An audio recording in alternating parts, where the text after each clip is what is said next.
All right. Today's date is going to be the 23rd of February, 2024. My name is Sergeant Mike, Corporal Mike Boscarelli, SSN 38. In the room I have with me is, and I'll get you to say your name, your date of birth, and then your SSN there if you can, please, sir. Yes, my name is Max Olsson. Let's see here.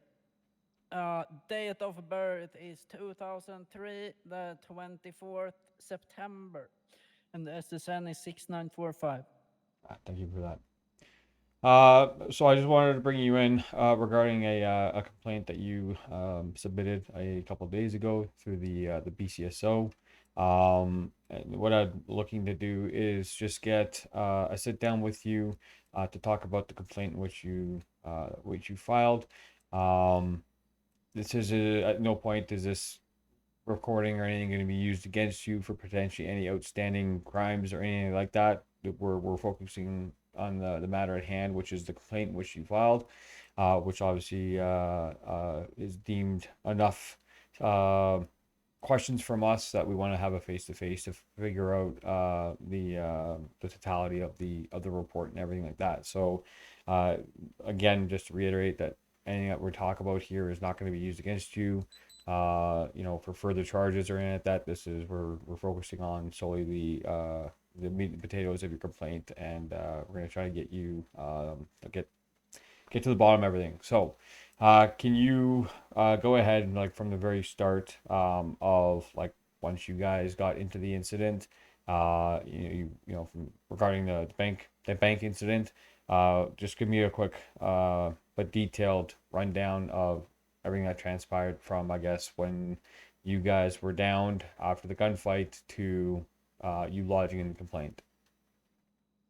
All right, so you want the full story? Yes, sir. Please. All right. Let's see if I remember everything. So basically, we did the back. We were what's it called? Trying to get away, you know. And then my friend went the wrong turn. We accidentally jumped off a small jump and we landed on the side. And we all were pumped full of heroin. So I don't know if you've ever tried heroin. Probably not. But it basically so you kind of lose sensation. You don't feel the gunshots as much. So we thought, well, we might have a chance of getting out of this alive. So we all went out of the car with guns drawn and started a gunfight. And then I I briefly remember the gunfight, but I do know that it showed up a lot of cops. And we shot a few down, and then I went towards a park ranger vehicle and was gonna shoot them. And then I think I got shot from behind and ended up on the ground. And then from where I was laying down, I could see my friend Shane being chased by a canine. And at that point, I realized, shit, we're fucked. They have canines. So then, we all went in. Safer showed up, treated everyone that was injured, taking everybody to the hospital, and they had two ambulances and could fit in total of four people, and I think we were in total five down. So they took everybody else except me because I was the last one being treated, so I didn't fit in the ambulances. So Safer asked Jacob Evans to take me in his car to the hospital. So he did. And I I don't remember, but I'm pretty sure he was wearing a body cam at this time. I could be wrong, but I know from when we entered his car and all the way until I got sent up to jail, he was not wearing a body cam. And I think he removed it during that time, but I could be wrong. So we were driving to the hospital, and usually I know most cops in this city don't take bribes. Like everybody refuses to take a bribe. So I usually joke about it and see the reaction, and I'm never serious because I know they're gonna say no. And then I basically asked him as a joke, "What if I give you $500,000 right now? Would you let me go?" And he got serious, and he said, "Yeah." And then I'm sitting there like, "What?" I got very shocked of his response. And then from that point, he was really trying to make me give him that $500,000 in cash. And I told him multiple times that I do not have that money and I wasn't serious about the money in the first place because it's not a long sentence. So I would never hand out $1 million for me to be set free and have a warrant. But he kept going. He kept trying to make me give him that $500,000. And when we arrived at the hospital, I think he'd asked like maybe 5 times during the car ride if I could give him the $500,000 and how I would deliver the $500,000, even though I told him multiple times it's not going to happen. So when we arrived at the hospital, I was still in his car, and we were still in the middle of this conversation about the $500,000. So he didn't take me into the hospital. I was sitting there down. I don't think I was bleeding at the time, but I had gunshots in my body. And, sorry, just a quick question. So when you said that you guys like, so you guys arrived at the hospital, and he was like talking to you about the money and everything. Where were you guys parked? Like, did he park somewhere, or was he at So the front doors, or what? we were kinda at the front doors. I mean, if you know look at the front doors to the very right, but a bit back because the ambulances and a bunch of other cop cars were blocking the entrance, so we parked a bit back. But it wasn't far away from the front door; it was very close. But it was no one nearby, so he didn't take me out of his car. Um, so we stayed in the car, and he kept talking about this money, and then we'd been sitting there for maybe 20 seconds, and he was keeping to talk about this money, and then I was like, "Are you gonna take me into the hospital?" And he was like, "Oh yeah, we're just finishing this conversation." And then like 5 seconds after that, he took me into the hospital, but it did not take me to the front desk and checked me in or a bed or and laid me down. He took me to a corner where nobody was, so nobody heard what he said, and he basically asked me again if that $500,000 is gonna be arriving to him. And then I told him that still it's not gonna happen because I don't have that money, and I'm not gonna pay $500,000 to get out of a few hundred months sentence. Just real quick here, sorry. So, what room like were you guys in when he took you to the corner? Like, was it the treatment room where they have all the beds, or was it somewhere else in the hospital? So we entered the front doors, and he just went as far right as you can. You know, we were still in the lobby, but he just took me somewhere where people Okay. couldn't hear us. And he basically said, he said, I think exactly that nobody can hear us right here, so we're gonna talk. And then he asked about the $500,000, how they're gonna be delivered and when they're gonna be delivered.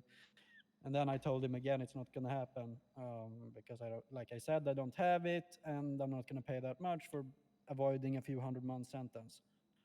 And then he checked me in. We were in there for a while. They saw how people were treating everybody, and then when we all were treated, and we're going out to the cars again to go to the jail. I tried to make a run for it. I saw my chance, and we were running for a while, maybe like 2, 3, 4, 5 minutes, something like that, and we were running back and forth.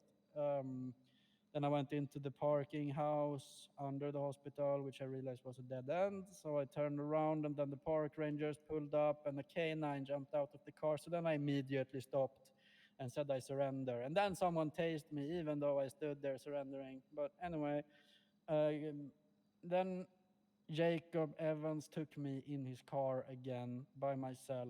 My friends were sitting in the cars outside the hospital when they were waiting for him to bring me back to his car. And then we all left, and my friends were taken to the let's see, I'm just going to check my GPS, the police station on San Andreas Avenue, close to Burger Shop. All Right. my friends were Vespucci taken PD. there. Yep. Yeah, exactly. I think that's the name of it, maybe. All my friends were taken there, but Jacob took me to MRPD by myself. No cops were there. It was only me and him. He took me down and he put all my stuff in the evidence, in the belongings locker. Took me in my cell and he asked once again if he's gonna get that $500,000, and I told him he's not. And I just asked what my charges were, and that's when he told me that I was getting a bunch of stuff, but one of these were attempted murder of a service animal, or whatever that charge is called. And I told him I did not shoot a dog. I would never shoot a police dog. And by the time the dogs were out, I was already on the ground. So it would have been impossible for me to actually open fire on a dog. But then he just told me that he was instructed to give me these charges. He couldn't do anything about it. These were the charges that were sticking. And I told him to double check with the officers at the other jail what they were charging my friends with. And then he told me that he was going easy on me, that my friends were getting over 500 months and stuff like that. And they were all getting attempted murder of a service animal and stuff like that. So he couldn't do anything about it. And I tried to explain to him again that I did not try to shoot a dog. I did not shoot a dog. It was one of my friends that shot the dog and no one else. And once again, I told him I was already on the ground by the time the dogs were brought out. But he didn't do anything about it. He didn't care really. He said he was double checking, and then he was on the MDT and told me that my friends were getting way over 500 months and that I should be happy with my sentence and stuff like that. And I told him I was going to plead not guilty to the attempted murder of a service animal charge because I didn't do that. And then he read the charges on my friends and tried to explain to me once again that it was going really easy on me. And I believed him. I really did. So I thought it was being really nice. So I was like, okay, well, you're making my life easier, so I'm going to make your life easier and plead guilty so you avoid annoying paperwork. And he was thankful and everything. And then I went to prison where I spoke to my friends and realized that he was just bullshitting the entire thing. My friends were getting half the time as what I was given, and nobody except the person who shot the dogs got attempted murder of a service animal. And that the cops told the officer I was with on the radio that he did not have to charge me with attempted murder of a service animal because the person who did shoot the dogs had already confessed about it and was sorry for it. So he's getting charged with it and nobody else. Still, he gave me these charges. So they were in prison for 200 something months. I was in there for 395. And then I get released. Finally, I did a bunch of prison work to reduce my time. And then I get out and I'm checking my belongings locker and I realize all of my valuable stuff are missing. They were not in my belongings locker. So I grabbed everything I could. My radio was missing. My phone was missing. I had a bunch of blindfolds. They were missing. I had a bunch of gags. They were also missing. My handcuffs were missing. My handcuff keys were missing. My zip ties were missing. I am pretty sure I had two tactical knives, a red and a pink one. I'm 100% sure I had the pink one, but I think I also had a red one. I also think I had the laptop on me, one of these crypto laptops, but I could be mistaken. But both knives were missing. The laptop, if I had it on me, was missing. Um, I know there was something else, but I can't remember. A bunch of stuff from my backpack was missing. That's kind of valuable and hard to find. So I tried getting in touch with anyone from the PD to meet me at MRPD to check the evidence lockers or anything if it got placed in the wrong spot. And after 17 hours of trying, I finally get a hold of Presto, Dylan Presto. And he was in the middle of something, but he helped me out as soon as he could. So he went there, checked lockers for a long time, but he could only find like half the stuff that I was missing. So he found one of my tactical knives, and the handcuffs, handcuff keys, and zip ties. But I think that's about everything he found. The blindfolds were still missing, the gags were missing, and everything like that. So he must have taken that to himself and not put it accidentally in the wrong locker or anything. And that's kind of where I am now. Then Presto told me to file a complaint because I basically gave him the whole story too, and he said it's pretty serious things I'm talking about, so should definitely file a complaint. So that's what I did, and I think that's pretty much the whole story. Okay. Um, One other question I want to ask you is, how do you know for sure that it was Jacob Evans? He told me his name. I asked for his name when we arrived at the hospital, and he said his name was Jacob Evans. Okay. Do you remember happen to see like did he like give you his badge number at all, or was there a badge number on No, the car? he gave me. I can't remember the number on the car, but he told his name was Jacob Evans. That's what he told me. And then later on, when I got help from Presto to retrieve some of my missing stuff, I was unsure about the name. I knew his last name was Evans, so because Presto was wondering about who it was, so I told him it was something Evans, and then he checked the case number, whatever, and they said the only Evans that was involved in the case was Jacob Evans from BCSO, and I know for a fact he was BCSO. And when he said Jacob Evans, I remembered pretty quickly that he said his name was Jacob Evans. And then another time, I think a few days later, I allegedly was robbing an ATM, and Jacob Evans showed up, and it was the same guy who I was speaking to during this entire thing. And he said again his name was Jacob Evans. So that's how I know it was him. Yeah. Um, so just to recap here, so when you had Lieutenant Presto help you out, um, did they find your tactical knives and all that stuff? Well, most of the stuff. They found one of the tactical knives and many of the small things like zip ties, handcuffs, and whatever you can buy easily. Okay. But all the blindfolds and all my gags were still missing. They were not in the evidence locker. They were not in my belongings locker. And then my phone and radio was also missing. Luckily, I had spare phones in my belongings locker that I put way back in like a long time ago. So I could get someone to pick me up from prison. But if I wouldn't have had a bunch of spare phones in my belongings locker, I would have been without a phone too. Right. Okay. Um, we appreciate you coming in. I don't I currently don't have any questions. Obviously, this is an ongoing investigation. So I will remind you that um, we are taking everything that you've told us, sorry, or everything that you've said. We're taking that very, very seriously. So this is going to be an ongoing investigation. So because it's an ongoing investigation, I'm going to ask that you refrain from telling anybody else if you've told people that this is kind of an ongoing issue. In order to be able to give this case its full attention and like just being not mucked around with, I'm gonna ask that you just refrain from like telling people this is kind of going on. So that way we can make sure that we can try to keep everything intact, evidence and everything like that, stories and all that good jazz, have that element of surprise if there is wrongdoing, because obviously we want to make sure that if there is wrongdoing and we do find validity in your statements here, that we can act accordingly and do whatever necessary steps that we need to prevent this from ever happening again. Okay. Absolutely. All right.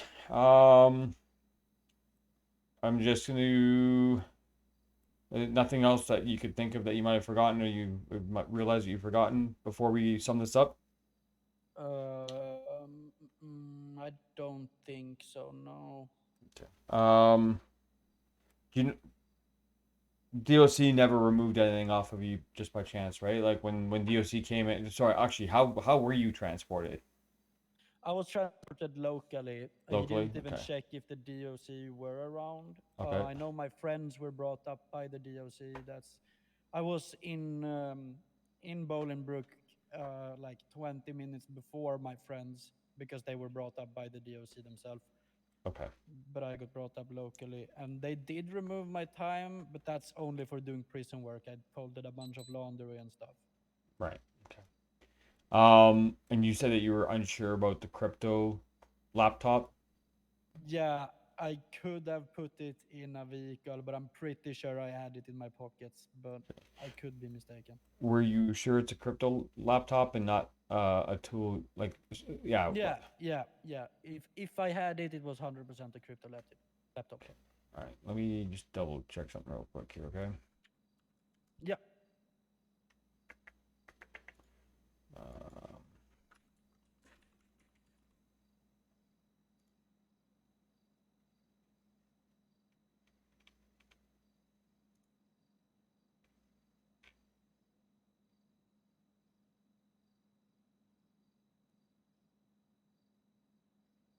uh, yeah, because you had universal cables and you had some sort of a decoding device on there. I just want to make sure that you're not getting that mixed up with. Oh no, no. I know I had those two, and those were also missing. When you say it, I did not get those back either. Um, and if I did have this laptop, it was definitely a crypto laptop. But like I said, I'm not sure if I had it. But the tools and the cables were also missing, even though I didn't commit a crime by using them. Okay. The two license plates that you had in your pockets were do you remember those license plates? Like who, what was on there, or whose plates they were by chance? No clue. I didn't even know I had them. Okay, yeah. I'm looking at the evidence report right now. So like you Yeah. had Yeah, I did um not get any license plates back. I didn't even know I had them. all right. So I'm just double checking here real quick. And there may be more stuff missing that I did not mention. It was a lot of small stuff, and I usually carry a bunch of stuff, so I'm not always 100% sure what I Mhm. have on me. Yep, fair enough. Yeah, like you had the one trick or treat bag. I know that thing is in evidence. That thing's in evidence. You had dice. You had two drills. You had 20 drill bits. You had two cigars. You had some sort of a dessert. You had a basket. You had an ID. You had a LTD bag. Not too sure who else. And then on your second picture here, you Did you say had I had a trick or treat something? yeah, you had like the Halloween gift bag. Oh, I did not get that back either. Okay. Yeah, you had another backpack on you, two first aid kits, your wallet, your cell phone, you had a plushie, a radio. Looks like 13 A 45, plushie? I think so, or some sort of a stuffed animal with or I yeah. did not get that back either. Let me see here. Then your first pockets, yeah, we had the USP, which is in evidence. We had a Yeah. binocular, the red tactical knife. Um, so yeah, in your picture here, it looks like, from what I can see, because there's no pictures of your, I don't think there's any pictures of your bag. Um, we have your pockets, three of them. Then we have,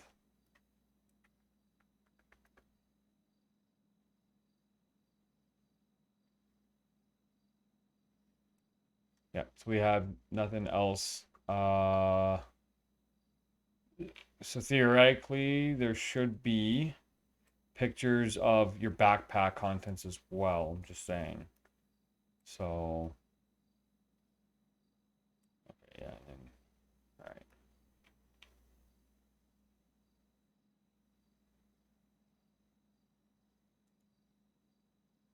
Second. Yeah.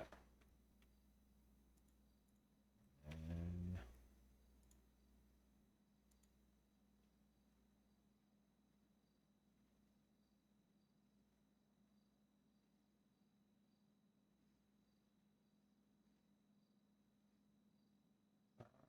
oh, this is okay.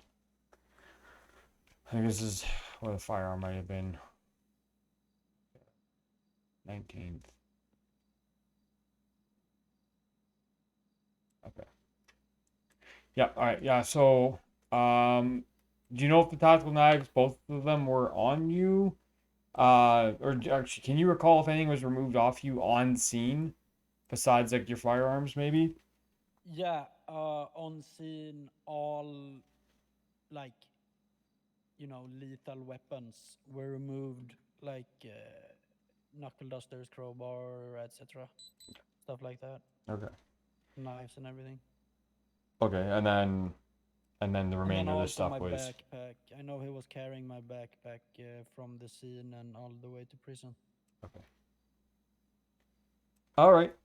Sounds good. I think that's everything for the time being, sir. Yeah, if we have any further questions, we'll get in contact with you and we'll go from there, okay? Awesome. All right. Thank you very much. No problem. Is this your friend that pulled? No, who's that? That's somebody else. Right? Are you going back to the city? Uh, I wasn't going to, nope, but I can give you a ride if you'd like. I can probably get my friend up here, We'll come up this way so here, you maybe. don't have to go through the hassle.